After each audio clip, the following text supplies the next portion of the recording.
Namaste all. We welcome you all to the continuing series, Evenings with Sraddhalu. My name is Alina, and together we're from Oregon. Namaste, Alina. Namaste. Nice, we are back. Namaste.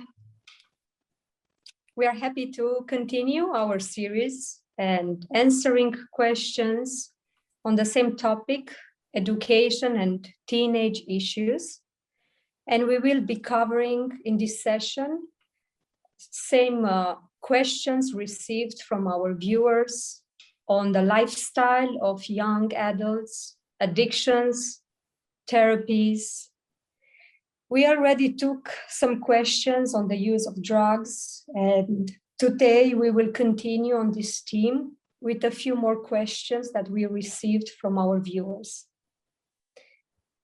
So I will address to Sraddhalu a first set of questions. Renat is writing, can tea or coffee be also considered a drug? And then we have another question from Shankaran. In the Indian cinema and TV shows, for the past 25 years, it's been driven hard that smoking and alcohol are cool. And now it has become a normal thing. Please discuss about this Gutka culture, which is specific to Indian subcontinent. Nobody, to my knowledge, seems to kick the Gutka habit out, including me. And then we have another question from an anonymous. Can you comment on the attachment to or obsession with video games in the youngsters? Yes, we are continuing on the theme of addictions for a while, and these will be the last few questions around that as we move on to other related topics. But just to recapitulate, the last two sessions before this, we had dwelt in some depth on the whole question of addictions, and particularly drug-related addictions. And you will recall that we discussed the effect of drugs from a yogic perspective, the 4 kinds of damage that happen from the drugs, how to heal that damage, though from a purely spiritual way. And last time we went in depth on peer pressure, group influence, the nature of the drug high and the drug low, and how it changes in time, and the comparison with that high with the meditation high, if we may use that term, and also occult causes of addiction and the means to get free. We dwelt on these questions, drawing heavily on the experience of both Alina and Joel as therapists, and as themselves having passed through these pressures and experiences. And we took their advice for youngsters as well as parents. And in particular, we closed on the idea of the psychic influence within us as the primary reference and guide, not only in matters relating to drugs, but any kind of decision, any kind of choice that we may make in life, especially choices which might have ramifications that are serious or perhaps harmful even if wrongly chosen. And that is where we had paused. There were several continuing questions, these which Alina has just read out, which continue in that line of discussion.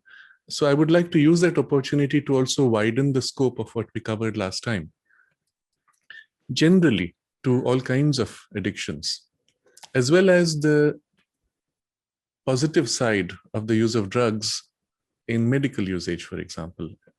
There are, in fact, originally, in all the shamanic traditions particularly, and I use the word shamanic in a very general way, where there are specialists whose job it is to access domains beyond the physical world in order to create interactions with beings or forces, powers of those worlds for the good of or comfort of human beings.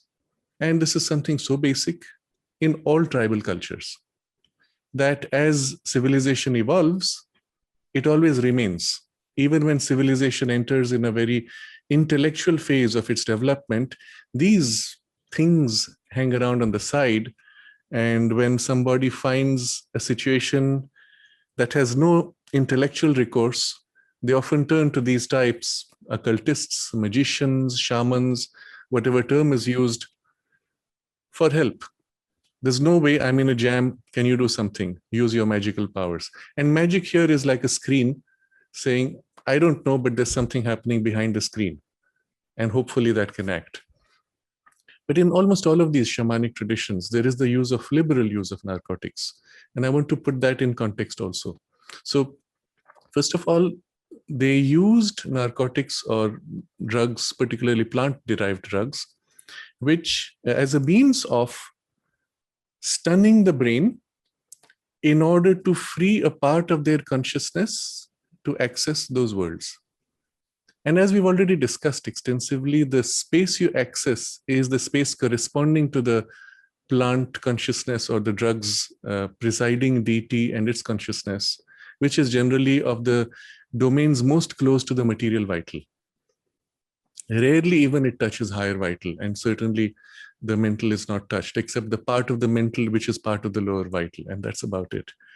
And there you have the full range from hells to heavens also, but of a very dense character, unlike the higher vital, which can have a more refined sense of the heavens and hells equally. But for the purpose of the shaman, this is the domain they want, because it is in this domain that they get beings or powers which access the physical results, or which can influence the physical world. And so that's perfect for their purpose.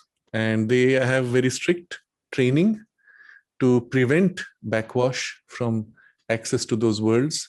In almost all occult traditions, where they utilize means of accessing the subtle worlds generally, they have very clear protocols of gates which are opened by specific means and then deliberately closed by specific means, so that there is no backwash of influence from those domains, which may then harm you when you are unconscious or unaware. None of this actually is used when people use drugs normally. They have no idea what they're doing. They just open the gates are left half open or fully open. Even afterwards, when they've come out of the state of intoxication, the gates may be open and beings can access them, as we had discussed before. So recently somebody was sharing an example of a person who was, after a drug high, was then going through a severe crisis, and he was running around saying that demons are chasing me, and he was in a state of high anxiety. And of course he was asked, well, are you having a panic attack? But my observation is, it's not a panic attack that makes him imagine demons. Rather, it is these demons accessing him through these open gates that is causing the panic attack, because the inner being feels itself under invasion and under threat of possession. And the state of panic is coming from inside in response to that access. So the shamanic access is a very strict, regimented, and trained system protocol that prevents or minimizes these kinds of backwashes. It's important to understand when it is used for these purposes, it is used with a very specific knowledge. Allied to that is also the medical use of narcotics, which also in cases of extreme pain, in cases of war in the past, when somebody is severely injured, or there's a need for amputation, they would put the person under some kind of narcotic intoxication so they wouldn't feel the pain. But what happens at that point is the subtle body is half pushed out of the physical. So it's a state of half sleep, half dream state. And so they don't feel the pain of the gross physical, and they're in the subtle physical generally of some kind. And so again, it has a medical use there. Similarly, there is some use, even today, it has been found to be helpful on a mild dose with certain cases of PTSD, what they call post-traumatic stress disorders, where someone has gone through extreme trauma and they're unable to free themselves either from the memory or the habit of the trauma which is imprinted in them. And of this we will be speaking shortly later. In such cases, a mild dosage of narcotic substances has been found to be helpful, because it dulls the mind, clears that memory momentarily, even if superficially, gives a chance for something deeper, or more meaningful to come forward, take its place, and then as the influence wears off, you have a solid anchor to hold on to even as the memory returns. So there are medical uses for these things, and they have been found to be helpful naturally. And that's the reason why they exist in nature also. They're there to help us finally. But it needs to be done with a very clear knowledge of what we are doing, what the effect is, and how that effect can be controlled.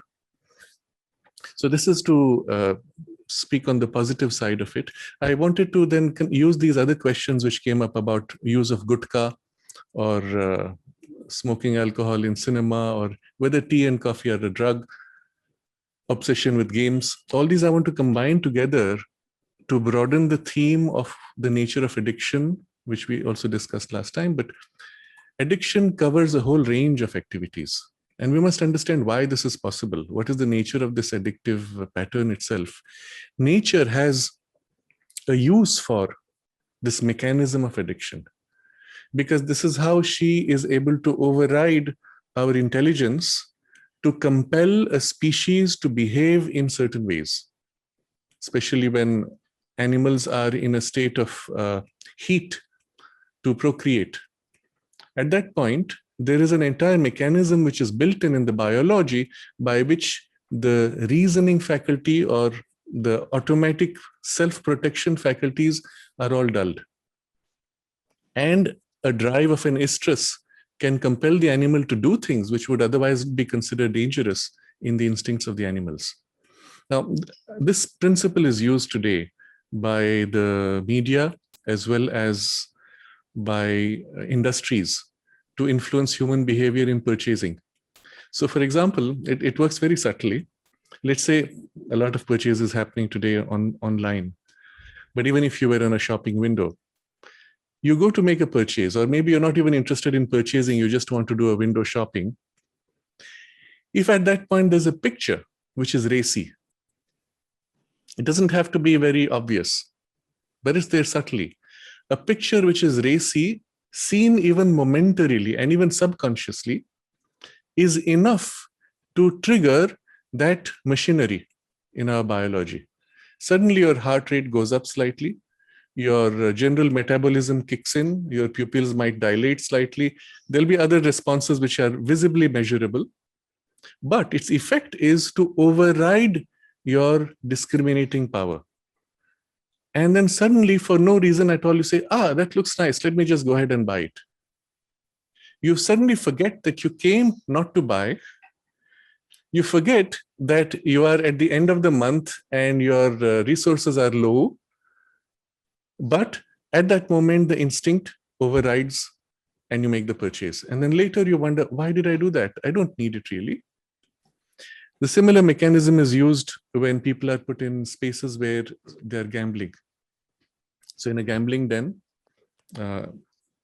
you have a lot of images, symbols, sounds, music, entire environment created which excites the passions, and particularly tapping into that deep-rooted animal instinct, procreative instinct particularly, which overrides this discriminating power so that you spend far more and uncontrollably.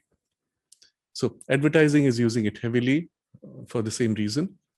But the point is, there is this mechanism of addiction which is already there, present, used by nature, but in the way nature uses it, she ensures with an inbuilt limits that once that cycle is completed, it shuts down by itself. So nature has built a groove for obsessive behavior with a very specific goal and inbuilt limits. Now, if you tap into that groove and use it for other means, but bypassing those limits, that's when we get into addictive behavior. And of course, drugs, alcohol, smoking are the most well-known. There are other things, pornography, masturbation, chewing tobacco, pan, gutka, gaming, television. I just made a list from some of the more intense ones to the least intense. You could throw in tea or coffee, which have a mild addictive tendency, but they would not come under that category of drugs, at least not strictly. They are stimulants. And any stimulant can provoke in you a kind of a, let's say, attraction which may even become addictive when overdone, because now you need the stimulant again and again to maintain your normal state. And so it becomes addictive. But they're not in themselves of the same category as narcotics, because they don't distort your perception of reality. And especially if they don't harm your health. Yes. The moment when it starts to be harmful, then to your health or your overall being, then maybe we can consider them being. Yes. And of course, we are not talking here of extreme use. Some people will drink coffee 10 cups a day, at which point they will also be harming their health. But let's keep it within limits. In that case, it does not harm your health. So I would not put it in that category, but we understand the principle being active in us. Anything could be turned into triggering an addictive behavior. There are other things which we also mentioned here, which are tobacco, chewing tobacco, which is of course highly addictive. It's equivalent to smoking, but without the smoke effect in the lungs. But it has the stimulation in the system and the addictive form that comes. And it's a plant, and it has a deity behind it. In many of the shamanic traditions, they respect tobacco highly, because the respect is not to the object of tobacco, not the piece, but to the deity behind, the presiding being behind those plants. And those traditions, let's say, have a relationship with that being, because that being is seen as a gatekeeper who can open the doors of some kind of an access to certain domains. So it is treated as a sacred plant, and the access itself, as I said, has a particular usage through the gateways. In India, we have pan and gutka, supari. These are variations of various plant seeds, I think, and the plant leaves, which are used as a stimulant initially, but when overdone, they become highly addictive. Some of them have the effect of triggering biological changes. Now, I was told by somebody who had a dog that when the dog's hair was too thin, they were advised to give gutka, the seed, to the dog, and the effect was to trigger sudden hair growth and thickening of hair. Now, this is to show you how vividly the change can be in your biology through some of these stimulants. And once done, the hair is thicker, that's it. It's a permanent change. So it's equivalent, and I believe so, but I have no medical verification, validation of this. I believe that it triggers certain hormonal changes. And those hormones will make you then behave differently. Now, this is a case where the hormonal change might actually make you more dense in your physical consciousness, more forceful in the density of vitality that you have. And so I've seen people, especially people who have strong addiction to the gutka or pan masala, they tend to have a dulling of their higher vibes and a thickening of their denser levels. For a person who does not aim to refine their consciousness, it will give them a stronger grip in the physical world, at least in that domain of vitality that it exaggerates. But it will also dull the higher faculties of discrimination and perception. And I've seen this pattern so distinctly that I automatically or perhaps intuitively associated it with their use of the pan masala or gutka use. And I saw people who did not have it and then turned to using it, and I found that shift in consciousness, the dulling of the higher faculties and the thickening of the lower ranges. And it was so distinct that I'm pretty much convinced it's coming from that. And of course, because it's a plant energy, it grips you, it pulls you back, and the addictive form comes through it. There is also the increasing problem with youngsters of addiction to pornography, which also has a similar effect and energy behind. I'm going to associate it with the habit of masturbation also, which comes along with it. The mother spoke of this in the ashram school when she was addressing the children. Pornography was not there, at least not in this form, but masturbation at least.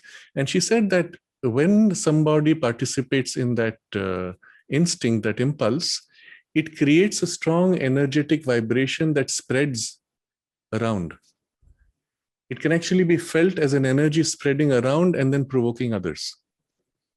She described it, it's something I read long ago, but the impression I have is she described it as something in the aura which comes with the form of tentacles, which then come to irritate and trigger and grip you as a formation, which can be seen, felt, and even which comes by force of its habit or its compulsion that attaches itself to you. And this ties in with what we discussed last time about beings and energies behind this whole question of addiction. In the case of pornography, there are energies which work nowadays, of course, through the internet. Earlier, it would be through magazines or other forms. But these are energies which have, again, I will use the image of tentacles reaching out, connecting to large numbers of people and then drawing energy from them. It's not too different. It's just a great difference of gradation. It's not too different from certain religious energies also. You will recall Mother's speaking of this, and it's not everywhere, but in a certain church where she had been, where the atmosphere was very dull, she saw a huge spider-like being behind the altar, which was sucking the energy of all the people who had come into that space. And I've personally experienced this in certain churches. It was one of them was in Germany. We were driving through a village. It was a beautiful village externally, visually. And my host said, okay, let's get a view of what it's like. And then he took me to one of the churches there. It was supposed to be a famous church. And as we walked towards the altar, there was an increasing density and heaviness until I felt suffocated, perhaps even the tendency for a severe headache forming. But it was literally suffocating physically. And then he pointed to a little stairway behind the altar, and he said that goes to the dungeons where they used to keep prisoners and torture them. And that explained it, of course. See, it's a very strange idea that in what should be a sacred space, they had prisoners in dungeons who would be kept in darkness for months together, tortured, dying, suffering. Why would you bring those vibrations together in what should be a sacred space? But well, that was the case in that space at least. And so one can understand why there would be energies of beings of that kind. But what happens also is today, these energies have an access through networks. So the physical wiring or the telemetry, which is like a link, even if it's bounced across satellites, those are just the physical embodiments of the tentacle itself, which is an energetic link, and it's not necessarily bound to a physical space only. And so there are energies which tap into people, and it of course has a force of spreading. And if you're conscious, you may even feel it. For me, this has been an issue often when we are in a hotel. While traveling, you have to stay in hotels sometimes. And most people are not conscious of this, but if you think about it, the way hotel rooms are arranged to maximize the efficiency of electrical and plumbing, 2 bathrooms will be next to each other with a wall separating. But that means the bed is on the other side for both, which also means 2 beds will be separated by a single wall. So across 2 rooms, the beds have your head here, someone else's head here, and a wall in between. Now, if you were to see through the wall, energetically, the wall has no meaning, okay? Your head is barely 2 feet away from somebody else's head.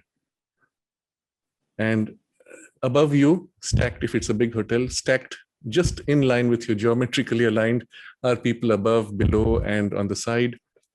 So you're in a grid of people's energies. And if the hotel is full, and depending on the kinds of people traveling, if it's a business hotel, the vibes are very different. But if it's a holiday hotel, it is much lighter, freer, all kinds of energies, more chaotic also, more varied. But you're in a grid of energies. And what happens around you, well, infiltrates, does affect. If nothing else, your thoughts and impulses. What you do with it is still your choice. But if you're sensitive, you can feel, this is the mood. But if you're conscious, you can also reverse it in the sense that If someone else's energy can affect you, well, yours can affect them also. Or at least your energy can form a bubble of protection.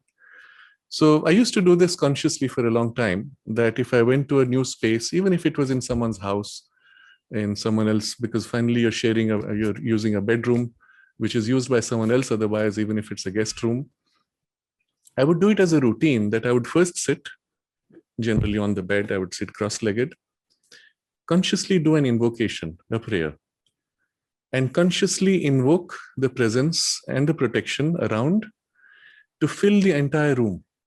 So the physical walls may have no meaning energetically, but now with your intention, you create an energetic bubble aligned to the walls and make that your space, or sanctify the space to whatever extent your intention. And then after that, interestingly, the physical separation of the wall of the two beds, although physically 2 feet apart, the energetic separation can be quite radical. And you can actually feel yourself in a bubble unaffected by what happens around you. And I'm not just using this in the sense of negative energies, but generally, if you find yourself in a space where you don't find the alignment of energies very comfortable, well, create your own. What is interesting is, if you have done that, as you leave the room, it's time to check out, I have to leave. As you leave the room, you look back, you'll find the energy field is still intact. And if somebody else comes who is sensitive enough, they will come in and say, oh, this room has a very nice vibe, very different from the other rooms. You can feel the difference. So sometimes I would feel almost guilty that I'm leaving behind a presence that is invoked. So I would make a conscious effort to thank it, or perhaps even to reabsorb it. But I'm just sharing this because it might be useful for some of you if you are particularly conscious of these things. If you're not, perhaps it doesn't matter too much also.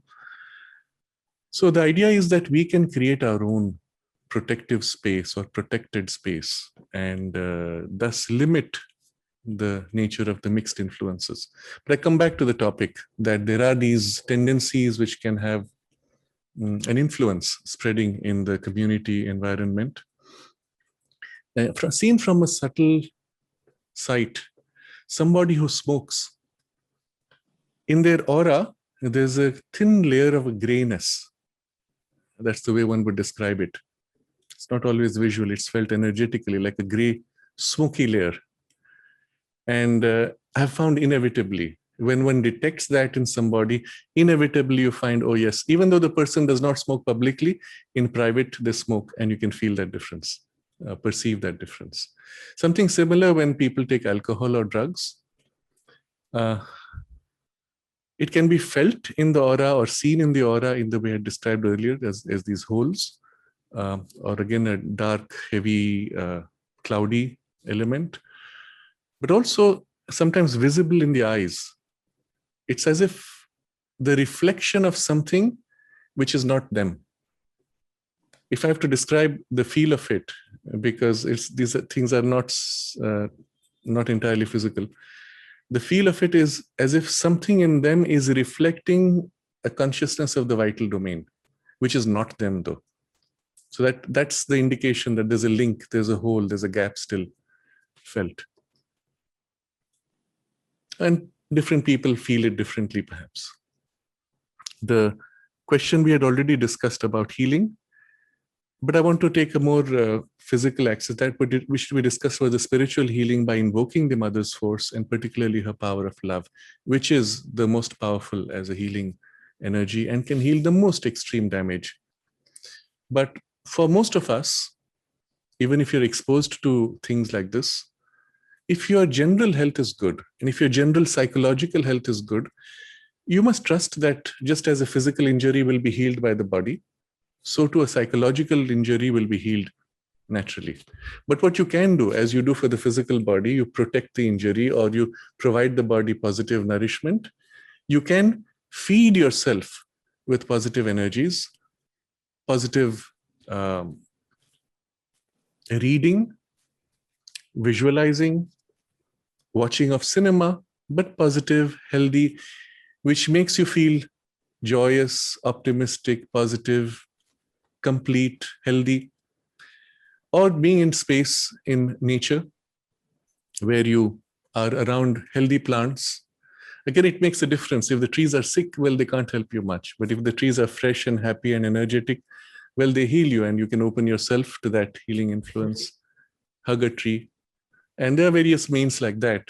But the principle is the same as what you would do for a physical injury. You provide positive nourishment and meanwhile protect from further negative harm.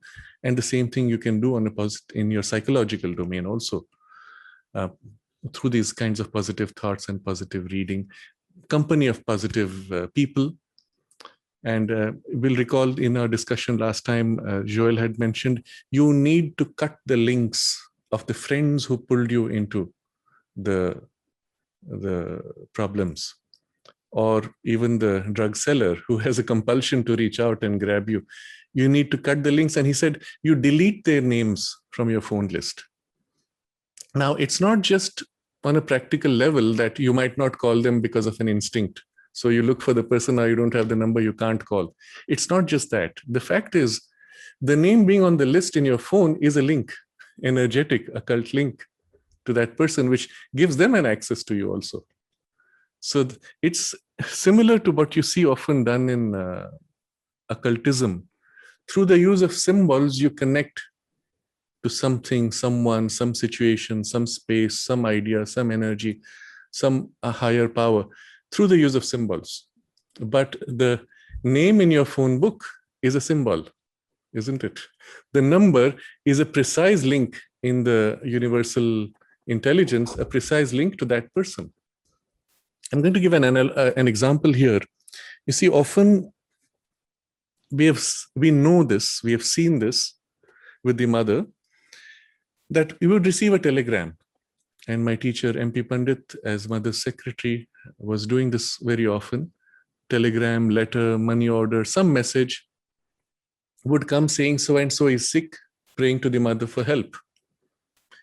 He would take the message to her and say by name who the person is and asking for help. And immediately there was a response, there was a change in the situation. We know his own sister, when she was practically on the deathbed from a very serious illness, he took it to the mother. And immediately, at the same time that he reported it to the mother, she woke up from a state of almost like a coma, suddenly breathing intensely and calling out mother's name. The response is instant. But I always thought, coming from a science thinking in the mind, how does mother know where is that person or even who that person is? You just give a name. You see, in this case, it was Panditji's sister who had seen the mother. Fine, at least there's a link of a known person, but where is the person? How do you know where to send the energy? So that was my thinking as a young child. And what about when a person is not known? You've never met the mother, you've heard of her, you send a telegram, the message is taken by somebody who also doesn't know who you are. They just got a message in the mail. And they tell the mother the name of somebody who is totally unknown to everybody in between. Where is the link? How does she know who to help, how to heal? But of course, as the experience grew, one realizes that in the experience, you don't need all that. The act of a telegram coming already is a link energetically and brings a fine vibration of that person. As the message is taken and spoken to her, the name is spoken to her, that fine vibration comes like a thread, touches her, and it's a two-way link. She feels the link to the person. And if I may use an imagery, which is how it's felt actually in the intuitive state. You feel the link, the thread, and it's a direct link to the person.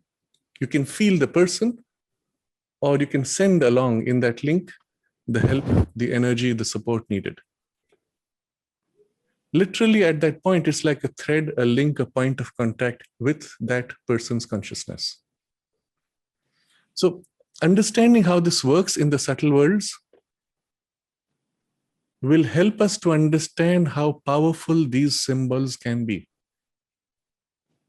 The reality is that everything is a symbol. Through everything, we're linking to other individuals, beings, powers, forces, events, spaces, whatever you like. The power of the symbol is enormous. Of course, you may not value the symbol. To the extent that you don't, you put a resistance. The symbol may still have a link, but you refuse to look. You're immune to it or insensitive. It may still act, but you may not notice. A lot depends on what is behind, the kind of energy which is behind the symbol and how deeply it is connected. Or you value that symbol immensely, and therefore you are open to it energetically, and therefore you receive its help that much more powerfully. Which is often the case when you go to a religious ceremony. Those who accept and believe in it are naturally more open to receiving the effect of the ceremony than those who are skeptical, who may feel something or may not at all, depending on the effectivity of the ceremony itself. But the fact that they're immune or unbelieving, it affects them less. So Mother makes this comment in the context of astrology, where she says that if you believe in it, if you pay attention to the planets, then the presiding energies behind those planets also pay more attention to you. And because they pay more attention to you, that influence affects you much more. So those who don't believe in it, who are naturally skeptical, have a kind of an automatic protection against such things. So this is something to keep in mind. And I'm particularly pointing it to that act of erasing the name and number of a person from your phone list. It's actually cutting an occult link that exists. And that's why these things are so important. So don't think of it as merely practical. They have a ritual or an occult force behind these actions. So I kind of drifted from this idea, but I was describing the effect in the aura of these different types of things, and they can be seen, they can be felt, and they affect you. I spoke also last time about the kind of effect it has, and I will just quickly highlight certain things. Loss of free will, because something else now compels you. Loss of access to higher states, because you're plugging into lower states or lower grades of consciousness. But the third thing which I had mentioned was grooves of habit which form. And I want to touch upon this. Why this is so important. I'm going to bring it in the context of our developmental stages. When you are growing, we can think of our personality as being formed through layers, building upon a previous layer. As a child, as a newborn baby, we are extremely vulnerable physically, extremely open psychologically. In fact, there's no formation of the psychological personality yet. And as a result, the protective energy of the parents is extremely important. Left free, exposed, bared to environmental influences without that protective energy, the child comes under assault. For no reason at all, the child will be crying or will have nightmares because they're still living in a state of consciousness in which the subtle worlds are not yet closed. Their perception of subtle domains and physical domains are mixed. They may see things that you don't see, which for you are imaginations, but they're not. For them, they're vivid experiences, and they may cry, and you don't know why.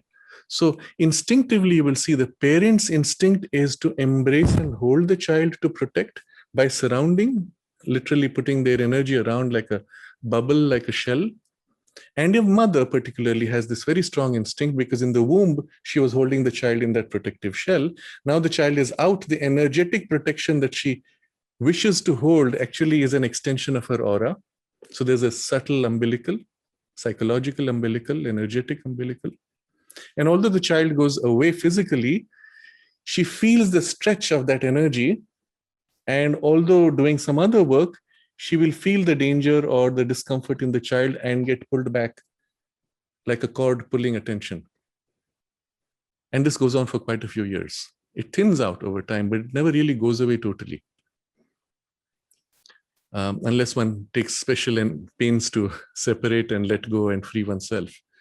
Even then, a certain layer remains. I perhaps shared this experience here when Panditji's sister Mitraka, she was in her last 2 years, she had a stroke, and so one side of her body was paralyzed, so she was in the bed, and we were looking after her. One day suddenly she said, "I don't know what's happening to me. I feel as if I'm going to die."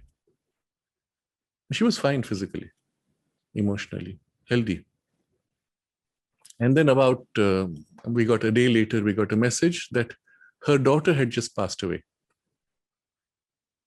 Of course, she did not know, we did not tell her here, but the umbilical of the energy linking to her daughter was still there in some form. And as her daughter was passing through that passage of,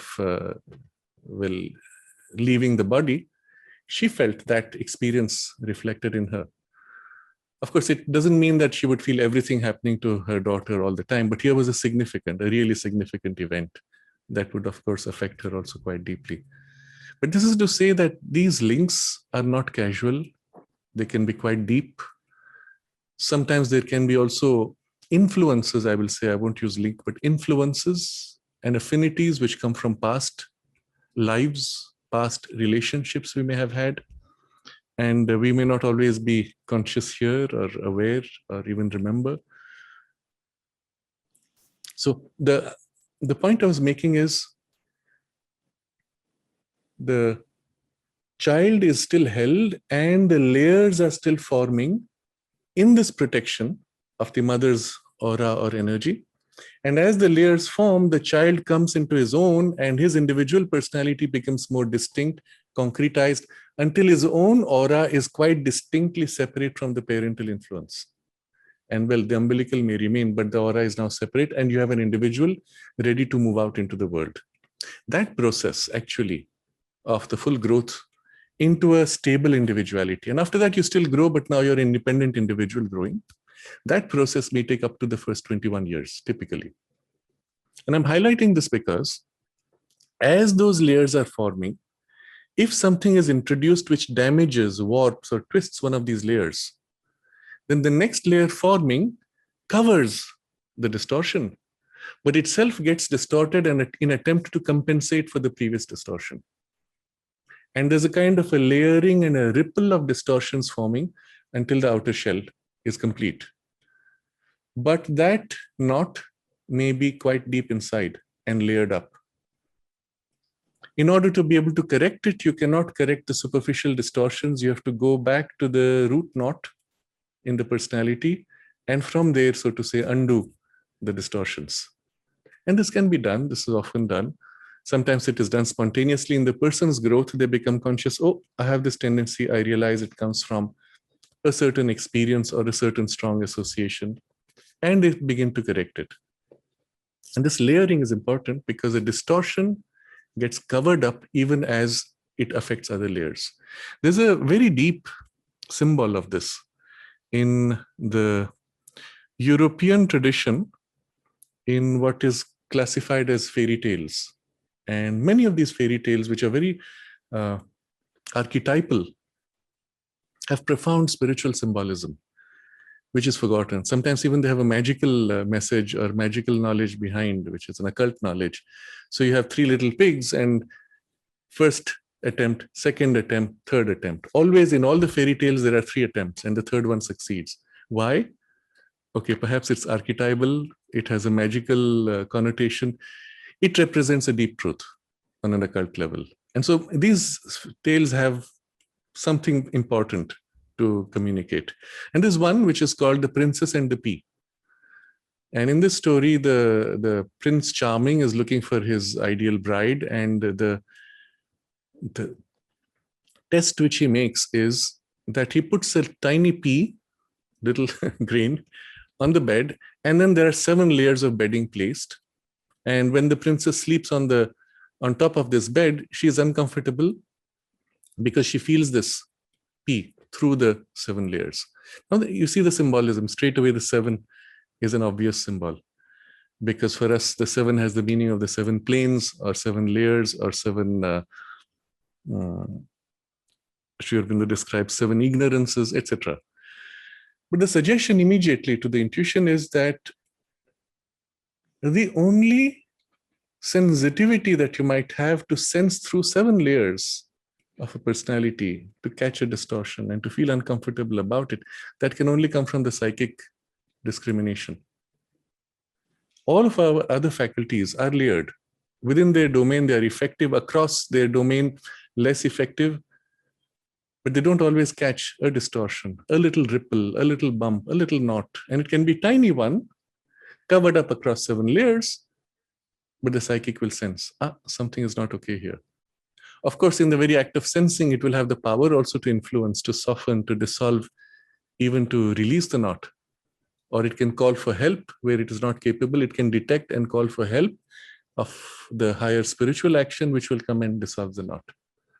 But in the story, what I see is immediately the psychic discrimination, perception, sensitivity, which is highlighted in the story. But I'm pointing this out because of this idea of layering, of a knot hidden through layers. And this is the reason why the message which I want to convey is this. Any damage done in developmental stages affects you for life and is far harder to undo. But once your individuality is sufficiently formed and stabilized, you can expose it to a lot of, let's say, potential damage, and it would have the capacity generally to heal itself, unless it is an unstable personality. So in most cases, what happens, especially with strongly formed individualities, even though they're exposed to various kinds of harmful influences, they find their way, they correct themselves, their aura gets healed, and one need not worry too much, but be extremely protective of the earlier developmental stages. And especially one of the greatest instruments we have today, which is the epitome of our humanness, is the refinement of the mind. A damage done in the formative stages of the mind is very difficult to undo because of the nature of the mind to be able to deceive itself. It is blind to its own limitations. It is blind to its own weaknesses. So for example, if you're very forgetful, you might recognize, yes, I'm forgetful. But if your discrimination is wrong, if you tend to exaggerate a part unbalanced from the whole, you do not have in yourself the ability to recognize what the distortion is in your thinking. And this is generally what happens when exposed to drugs or to other forms of addiction.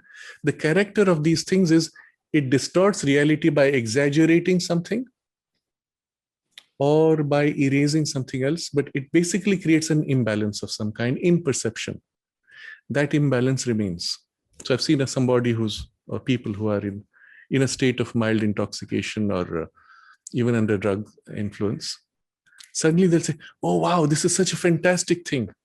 Or they'll start laughing like crazy over what is the most stupid, not even a joke, a non-joke. And they'll start laughing as if it's the greatest joke. And for them, it actually feels like something wonderful. And so they will say, oh, I feel so free. But about what? About something which is actually quite stupid. The distortion of reality that takes place, they perceive or they feel as a freedom, but it's actually a distortion of reality. It's not a true freedom. And that distortion leaves its imprint. There is an imbalance in the formation of the mind, and this one can perceive. I've seen this in people who had strong exposure to drugs early on. And I don't mean by strong something very intense, but enough that they took several times and it left some distortion. I've mentioned this before, I think, in one of the discussions. So be very careful about this developmental stage, and please speak to young people about it and say that protect yourself until you're sufficiently individualized, at the very least.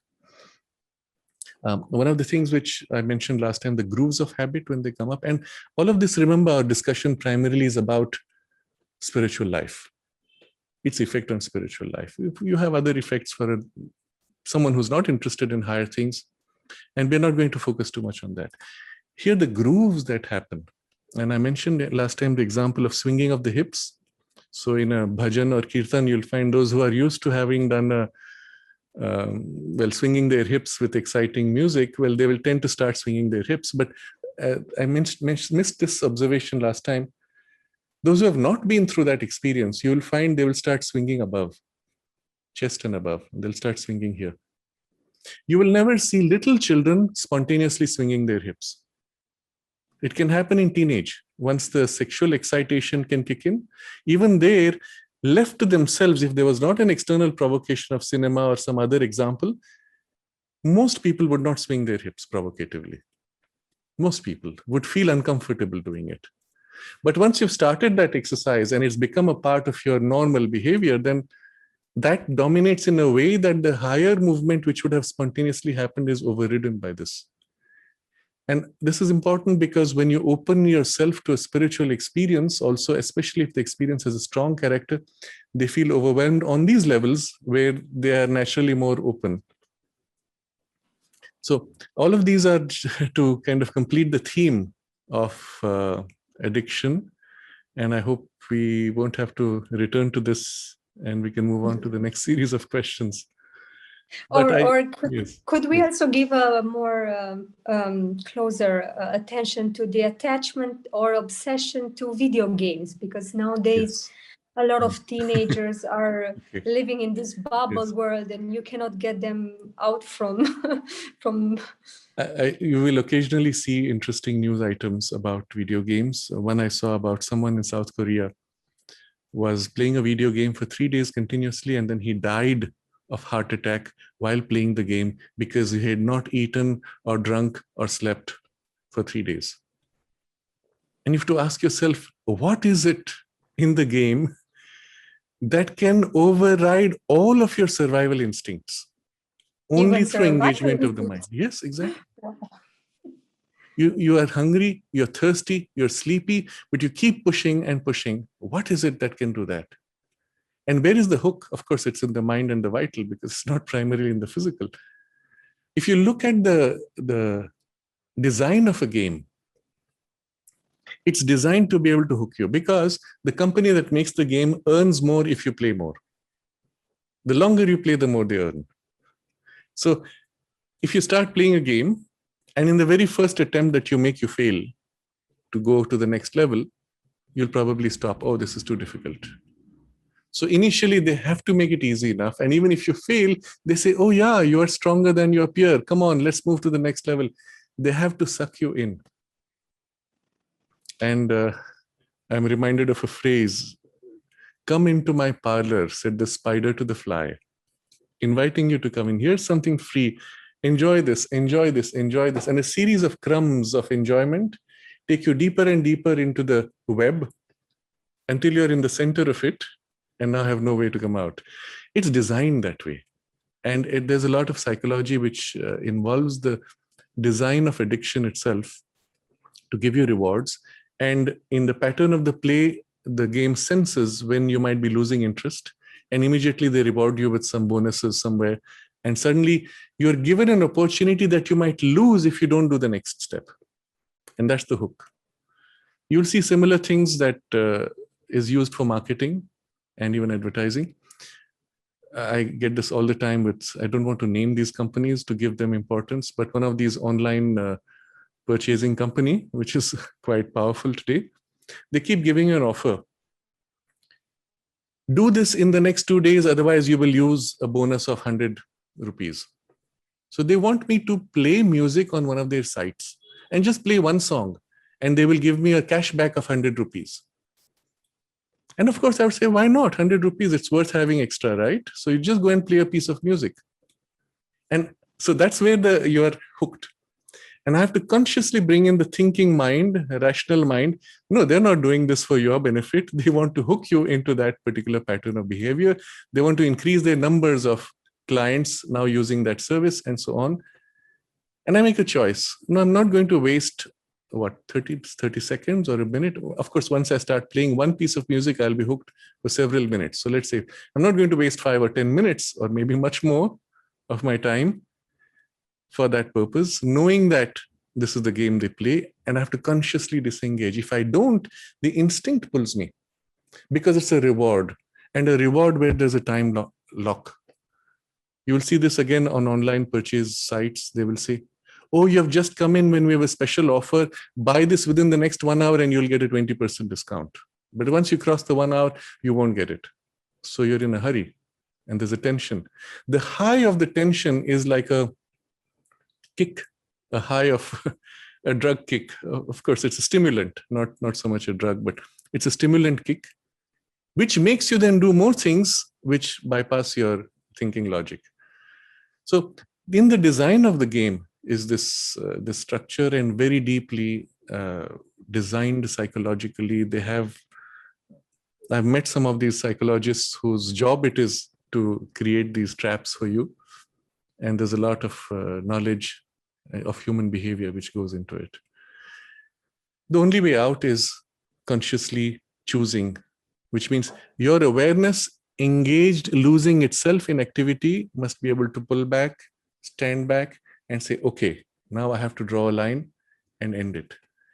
It's similar to what's happening nowadays, and it's somewhat a new experience for me. Once you start watching streaming services, you watch a television serial, for example. Earlier, the serial would end, and then they would say, next episode next week. You switched off the TV and walked away because you were not interested in the next other programs. But today with streaming services, as one episode completes, it starts the next immediately. And of course, they've used a hook. Something very dangerous happens. You don't know, a lot of uncertainty. Let me see how it starts in the next episode, just to get free of that challenge or that danger, to understand.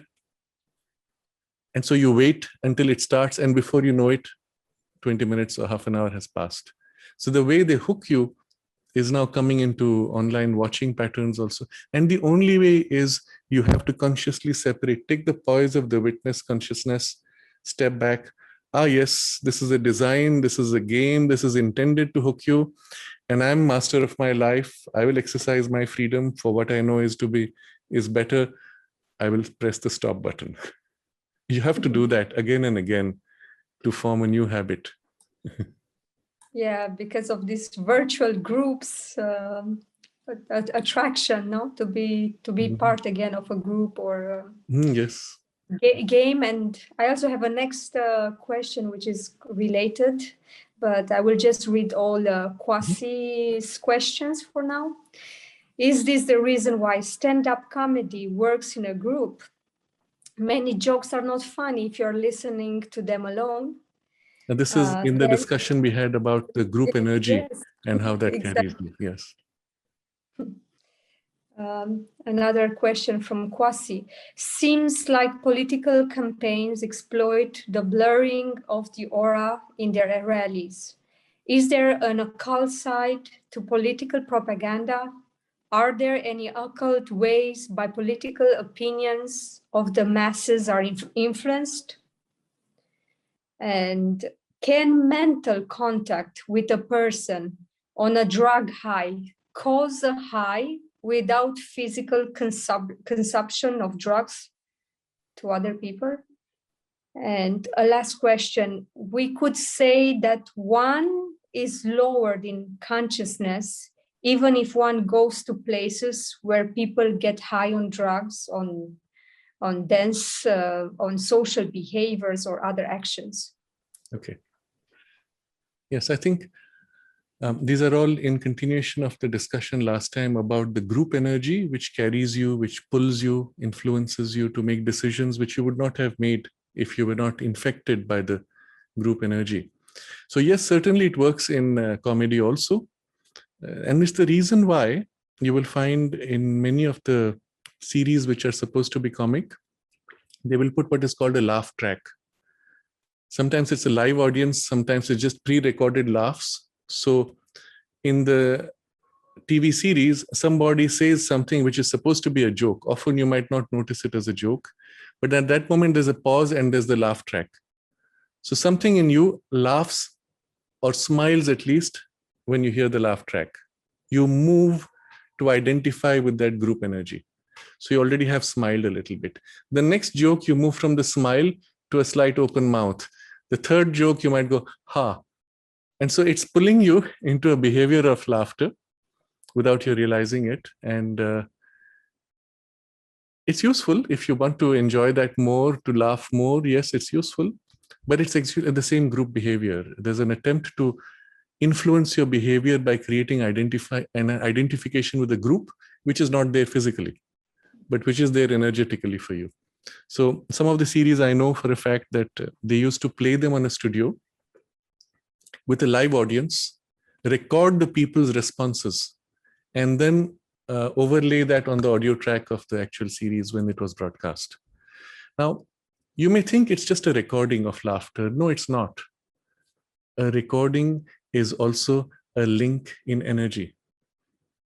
Otherwise, you would not feel a shift in state of consciousness when you listen to a recording.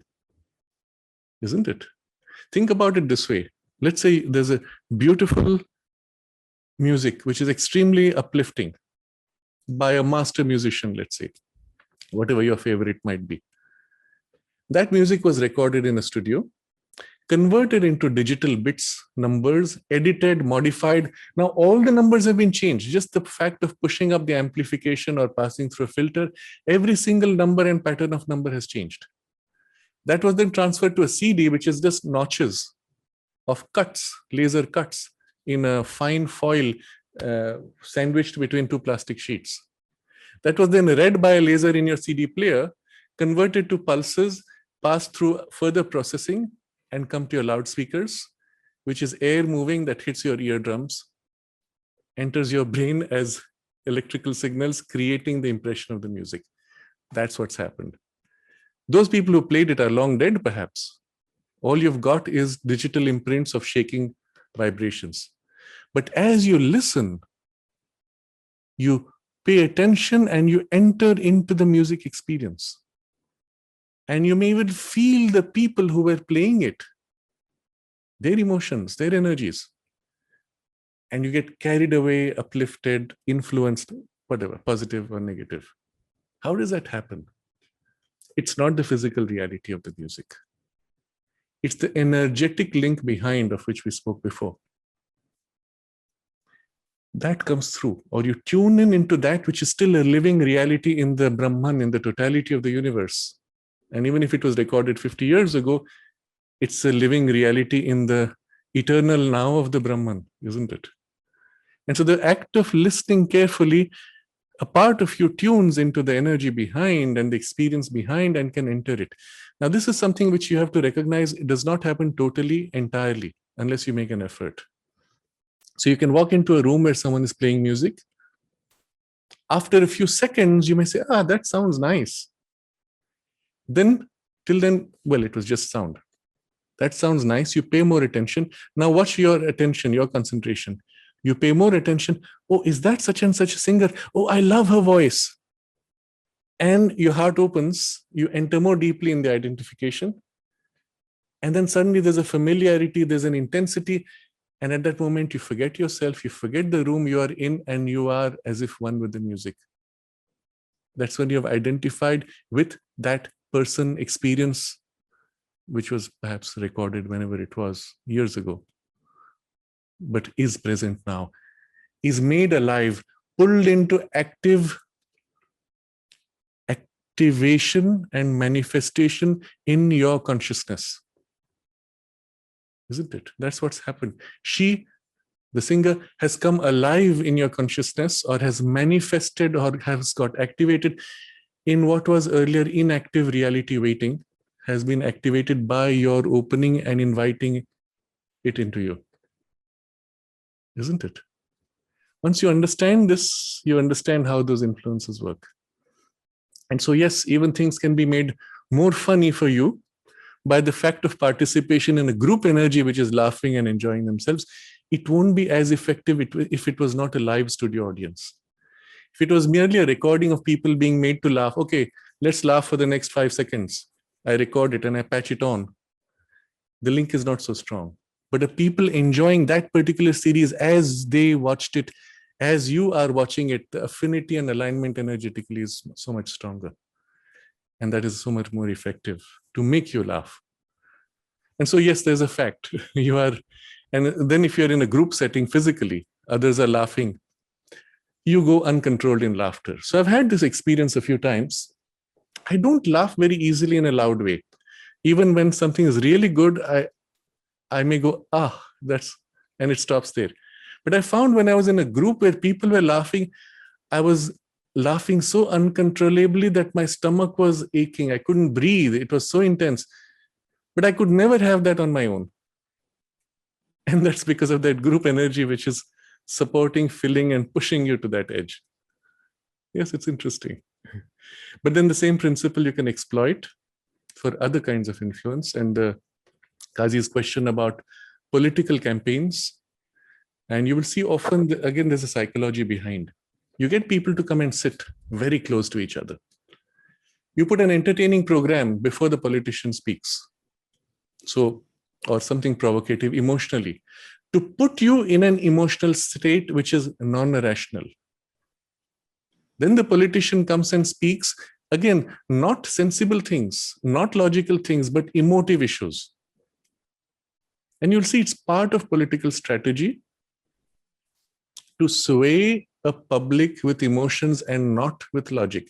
If you tell them, logically it would make sense if we reduced our investment in this field and increase in investment in those fields, and our economy will be that much better. We will have more freedom, more free time, and more resources for people's good health. You will never get voted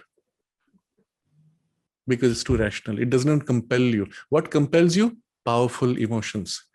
That one, he's the big crook. I'm going to stop him. That excitation is what is going to compel you to vote.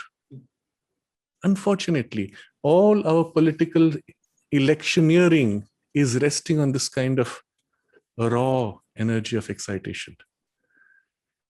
And I remember it was an incident shared by former president of Singapore. As you know, he was a devotee of Sri Aurobindo, and he shared this experience he had. He was at that time a political leader. He had not yet become president. He was a union leader, I think, or a political leader of some kind at that point. And he said his first opening to spirituality came like this. He was in a public political rally, huge mass of people, and he was playing them royally. Now, this part you have to understand. The politician who's doing this emotional excitation, often these are people with very raw, strong vitalities. When they excite you like this, they are themselves quite calm. They may speak with powerful voice, but they remain utterly calm internally because they have to wield you. They have to hold the Purusha poise. If they are shaken, they can't shake you. So they have to be solid, and they have to pull and push you to cause this shaking. So they're very strong and stable vitalities. So he was in this high, and he was saying that he was playing them royally. The whole audience was literally eating out of his palms, or he was playing them emotionally. And he used this word. He said it was an orgiastic intensity. And then in the midst of this, he said, from above, it was as if a voice spoke to him. You really are enjoying this, aren't you? And he was so stunned by this experience. What? So remember, it's not just a voice. If it was just a voice, he would have said, oh, who put loudspeaker there? It was obviously a higher consciousness which woke him to a different reality. Suddenly he stopped. And then he said, after that, I don't know what happened. I could not continue anymore. And then he completed his speech, came back, and then his colleagues said, what happened there? You had the audience all excited, and then suddenly you lost it. What happened there? And he didn't know what to say. That's what began his spiritual journey, interestingly. And then, of course, he came in to know of Sri Aurobindo, read him, and it turned his life entirely. But what spoke, it was not just the voice. You see, what it said was, you really are enjoying this, aren't you? Who would say that? A part of you that thinks this is not worth it, or something is not right. Something higher which said, you have a higher purpose. It's not just this. This is not your greatest reality or priority or power of influencing people. There's a greater work to be done. And of course, he began to do that subsequently. And then he rose all the way to become president of Singapore and fundamentally changed the whole character of that country in a way that raised it to the level, one of the greatest administrative systems that the world can look to and say, yes, that's an example we can learn from. So the nature of the work rose from just this emotional play. But yes, there is this occult side to political propaganda, and a lot of it has also beings which act through these. You see, when you deal with that kind of vitality, either you have it or you are tied to an energy which uses you as a vehicle. Many of the most powerful political people have a strong asuric character, and some of them one can just see straight away. And I don't want to take names because these things are sensitive. But the moment you see somebody who stays in power for years together on emotional excitation only and doing nothing else, nothing really worthwhile in terms of action done, you know that there are energies behind. Sometimes you can sense the character of the energy, then you know what it is. And they use people. Sometimes an individual who has an aspiration to do something aligns with an energy which wants a similar thing and they join. But yes, so there's always an occult side to these things. Some of them, particularly now in certain groups, as we have spoken before, are also part of the secret societies which use occultism. So they will use symbols with their hands and fingers, which project the symbolism or the power of their tradition or lineage or the being that they worship. And a lot of it is unfortunately of the vital beings and not so healthy. I have known also, in fact, I had a very strange meeting once. One of my friends had taken me to, he was at that time exploring all these kinds of occult things, and he had met some interesting people, and he was very keen I should meet. He took me to meet a guy who claimed himself to be a Aghori Tantric. Now, these are pretty extreme tantrics who live sometimes in the cremation grounds and things like that, pretty dark stuff. But the guy was extremely compassionate and loving. So I saw that what that Aghora tradition really represented. You know, we are used to the weird images associated, but I saw also what he had in terms of sheer devotion to the divine and even compassion to people.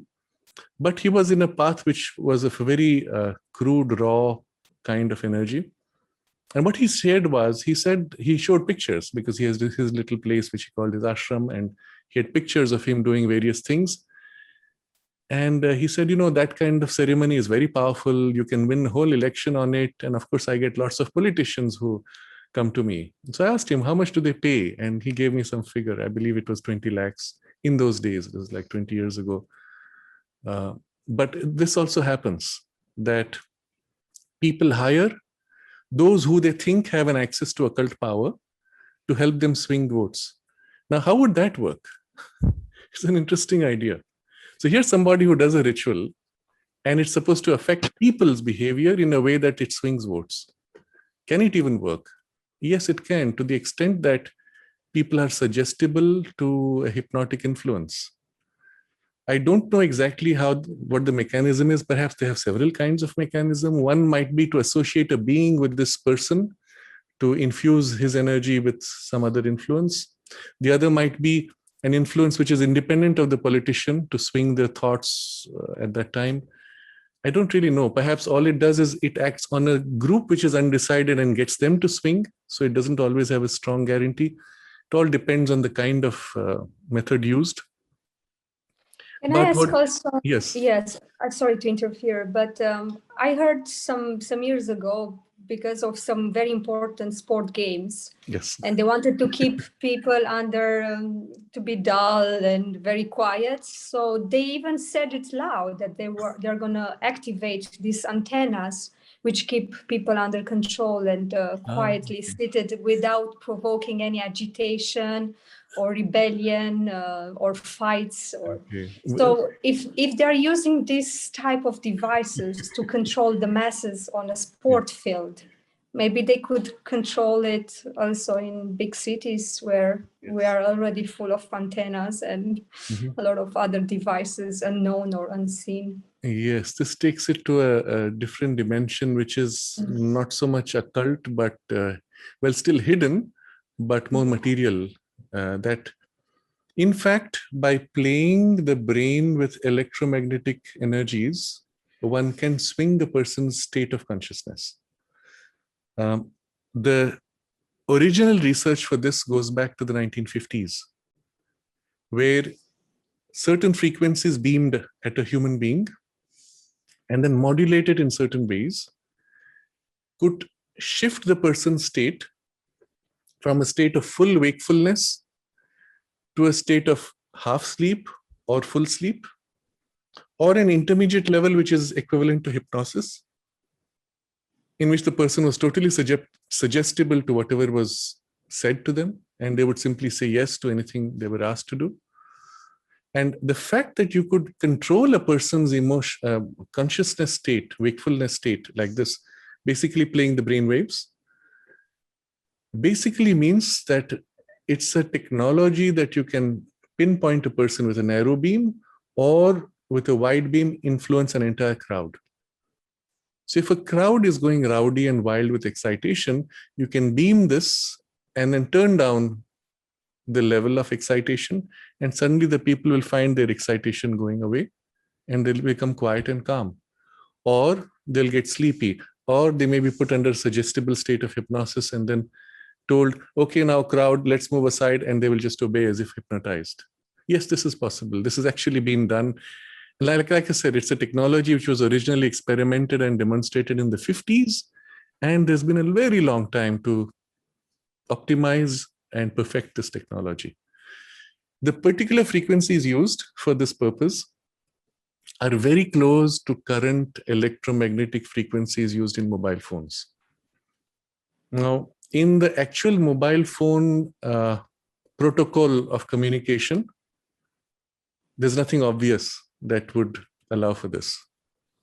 But there is no reason why you cannot put in the circuitry of the same broadcasters an additional component that can be activated when you want to modify those frequencies in just the right way. Modulate them is the word, in just the right way that it influences the state of people around in that range of that broadcast.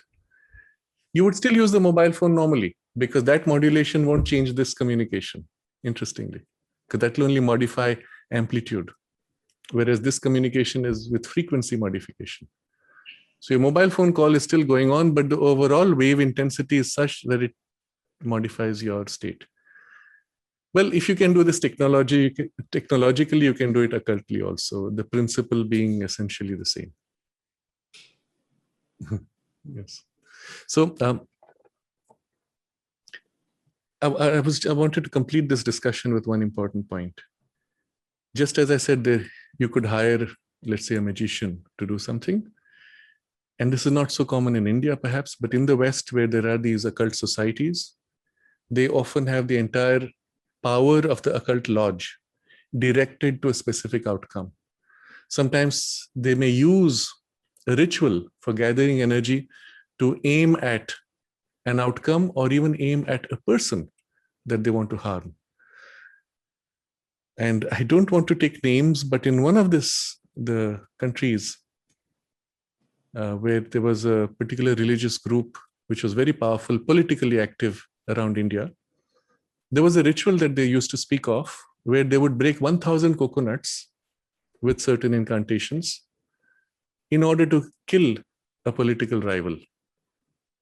And yes, it's there. The whole technology or the method is there. Of course, the other side, if the person is strong enough, conscious enough, has a higher protection, they can also protect. But then the whole battle shifts from a physical to an occult domain. It's still a battle. It's a struggle of forces. Similarly, the Catholic Church has actually a mechanism of cursing somebody, and again with a ritual associated. And they speak about it openly that they can do this, and they do actually do it. I'm also going to connect it to Alina's comment of the sports field.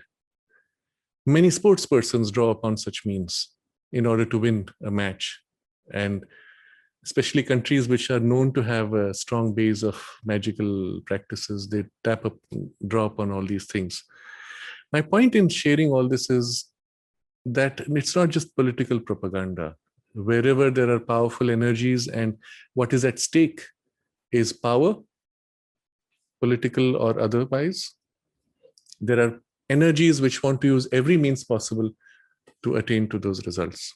And we just have to know, well, it happens. It's always been there. Nothing new, really. And if we are conscious, well, we can also invoke a protection or be spontaneously protected. by the fact that we are conscious. I want to come to the next two questions, which are more related to the state of consciousness spreading to others in a drug high. So can mental contact with a person on a drug high cause a high without physical consumption? In principle, yes, if you understand this crowd influence. If everybody around you is in a altered state of consciousness, certainly it will have an influence on you. How much? Depends. Depends on you mostly. But yes, it will have an influence. If nothing else, it will have the effect of agitating you, or it will have the effect of that state in them penetrating or opening gaps in your consciousness if you plug into that group energy. You could, of course, isolate from the group energy and be relatively immune. Or if you're very powerful or very conscious, you can invoke a higher energy into this very susceptible drug high group and shift their state or open them to a different kind of experience, or even navigate their high experience into specific regions or kinds of experience. So this is what a skilled shaman would do. Now, there are not too many of those around today, but a skilled shaman will actually lead a person using the drug as a way of breaking the boundary of the physical consciousness, opening them to the vital worlds, and then lead them to a specific outcome or a specific place of an experience, which was the point of the whole shamanic trip in any case. And the same would happen if there is a lowering of consciousness in that group. You will find yourself dulled. And so I think I've given examples of this before. But yes, one can be contaminated positively or negatively, but also one can reverse the contamination in this. But I'm wondering if either of you, Joel or Alina, would like to share anything about this. Joel? No. Okay. No. Have you ever had that? You went into a high when someone around you was in a high? I don't remember, no. Okay, that's fine. Okay. Then I think we can move on to the next. I don't know. Maybe it's a good time for us to stop here. And we still invite our viewers from now on to send questions beforehand at our email integralstudies.in@gmail.com. And thank you, Sraddhalu, for bringing more informations and broader perspective on these subjects. If you could say something, how we could protect ourselves better, and how we could, even if we are surrounded by bad vibes or bad energies, how we could recenter ourselves, and maybe we could close up with your advice. Yes, there are two questions which came up in association with all these discussions we've had, beginning with that whole vaccination story to now. And one of them is of a person who says, what to do because of the fear that we have from this. When you understand what the world is like, or how these things work, or the kind of dangers we are at as a collective in humanity or as individuals, it creates fear. What do you do with that fear from the fact of knowing? And another person who had a similar question that said, but the fact of knowing renders us more helpless, because we know we can do nothing, and so I would rather not know. And the two questions are aligned, and I want to really address this. You are more helpless if you don't know, because then you are a victim. If you do know, even if you feel fear, then at least knowledge will allow you to reduce the effect or even to be free, totally. So my preference is always to grow in knowledge, grow in awareness. But with that growth of awareness, you have also to deepen and broaden your base of stability in order to be able to really appreciate what's happening. Not knowing, that thing will still continue as it has gone on for thousands of years. By knowing, there's an opportunity first to be free, but second, there's an opportunity now to change. And maybe you can't do something right now. Rather than feeling frustrated, wait for your time. Meanwhile, build your strength, prepare your action, And at the very least, you can act by invoking through prayer a higher help on that situation. I do believe that if all of humanity were to say, we want this situation to change, or let's say even a significant majority of humanity were to ask for that help, immediately there would be a shift in consciousness. Because not just the help would get a support in humanity, but that collective alignment of a positive purpose would be strong enough to overwhelm the alignment of the negative energies. And it will at least tilt the tide of the struggle. So yes, you should know. And if you feel fear, well, you have to change how you're responding to knowledge. Rather recognize that if you didn't know, this would still go on. By your knowing, you're giving a chance for something higher to change it, and you have nothing to fear, because nothing has changed fundamentally in the situation itself because you know it. So why fear? There's even the opposite. I had somebody tell me this when she got vaccinated. She said, oh, it was such a relief to get vaccinated. For the first time, I felt safe. Now think about somebody who's just understood the dangers of vaccination, says, I was so miserable getting vaccinated. For the first time, I realized that I was vulnerable. What's the difference between these two? Is how you're forming your relationship with that knowledge. Isn't it? Well, perhaps in ignorance, you can say, I felt safe. But the point is you chose to be safe, to feel safe. Why? Because of a vaccination. You could equally choose to be safe because of a help that you invoke. You could choose to be safe because you have the divine presence within you.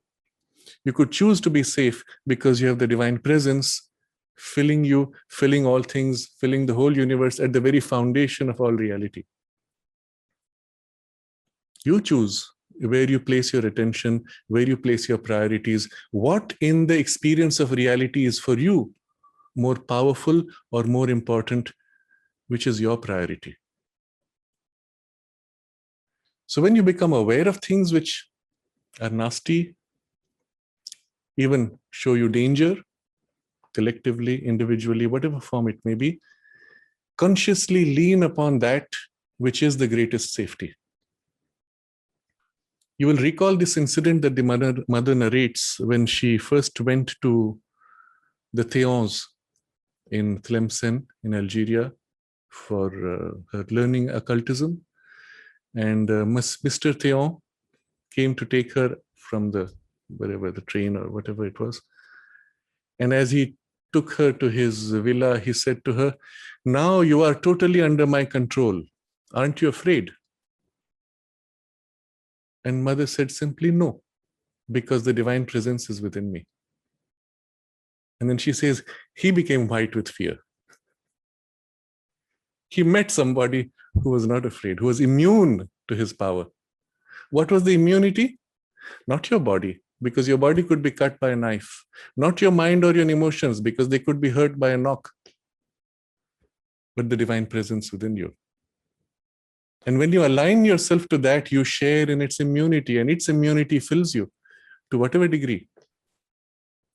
But since the bulk of these dangers that we're speaking of, or fears or difficulties, are primarily psychological, they're not really physical. The immunity of the presence acts in that space instantaneously and far more effectively even than in the physical. So this should be our recourse always. Grow in knowledge, understand the world. Being blind to the reality is not going to help, because eventually your consciousness has to grow and widen to experience the totality of the cosmos. That's our purpose, to participate in the full cosmic play. And choosing to hide, choosing to limit your perception of reality is pointless. It only stops your growth or warps your growth. We accept to learn whatever comes our way. We will know, we will understand from a calm inner equality, but lean on the strength of the presence within you. Call for that help when you don't feel it within you. You have at least that within you which can call, which is your psychic being, your soul, or your aspiration. In whatever way you feel, call for the help within and into out. Let its influence fill you. immunity, unshakable stability, solidity, protection is a natural consequence of the divine presence activated. If things from outside can enter and activate, certainly that which is inside you already, which is you essentially, can activate far more completely, effectively, and permanently. But this we have to practice, not in the time of crisis only, but practice daily. Give yourself, if nothing else, just 1 minute every day. Become conscious of the aspiration, of the presence, of your deepest sense of I, whatever you feel most easy at that point, or simply your love for the Divine Mother, whichever way is easier for you. Concentrate, become conscious, and gently let it grow and fill not only the boundaries of your heart and your mind, not only the boundaries of your physical body, but extending into the space around you, which we will call the aura or subtle body. Let it fill you entirely and form a protective cocoon which is under its influence. And then with that concentration, with that intention, with that aspiration, you enter life. And it may take just a minute. If you enjoy it, stay longer. Nourish yourself with the presence. If you don't have time, move on. But this will be there active within you always through the day.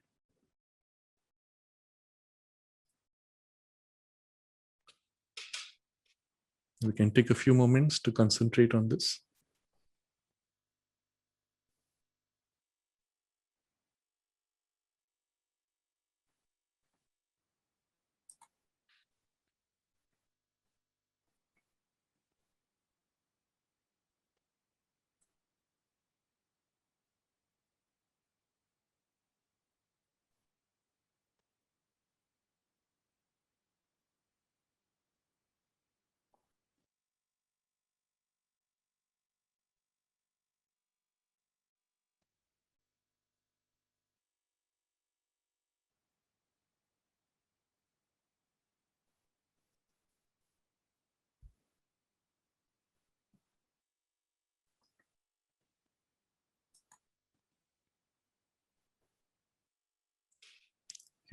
Namaste. Thank you. Namaste. Thank you. Thank you.